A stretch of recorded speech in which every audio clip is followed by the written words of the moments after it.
আসসালামু আলাইকুম রহমতুল্লাহি বরকাতুহু। আল্লাহর অশেষ শুকরিয়া যে আমরা সরকারি মাদ্রাসা আলিয়া ঢাকার প্রাক্তন ছাত্রদেরকে নিয়ে সরকারি মাদ্রাসা আলিয়া ঢাকা অ্যালুমনাই অ্যাসোসিয়েশন করার সিদ্ধান্ত নিয়েছি এবং এর মধ্যে সংগঠিত করা হয়েছে। সরকারি আলিয়া মাদ্রাসা 1780 সালে যেটা কলিকাতায় প্রতিষ্ঠিত হয়েছিল, সেটা ব্রিটিশরা করেছিলেন।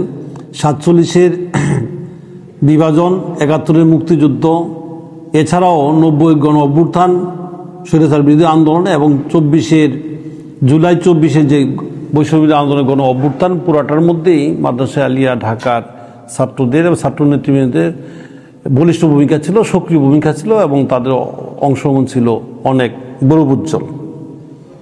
এই মাদ্রাসা আলিয়া থেকে, সরকারি মাদ্রাসা আলিয়া থেকে অসংখ্য ওলামায়ে কেরাম, রাজনীতিবিদ, শিক্ষাবিদ, এরপরে ব্যবসায়ী, অর্থনীতিবিদ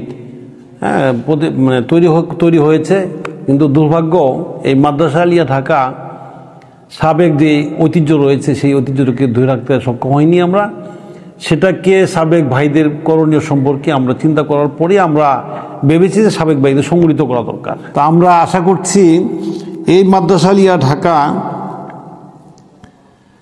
অ্যালুমনাই অ্যাসোসিয়েশন গঠনের মাধ্যমে এটা নতুন পদযাত্রা শুরু করবে এবং এই পদযাত্রা এই উপমহাদেশের ইসলামী শিক্ষা, ধর্মীয় শিক্ষা এবং ধর্মীয় মূল্যবোধের বিশ্বাসী ভাইদেরকে সংগঠিত করে এই এলাকার শিক্ষা ব্যবস্থার আমূল পরিবর্তন এবং এই দেশ ও জাতির আশা আকাঙ্ক্ষার নেতৃত্ব তৈরির ক্ষেত্রেও একটা শক্ত বলিষ্ঠ ভূমিকা রাখবে এবং রাখছে।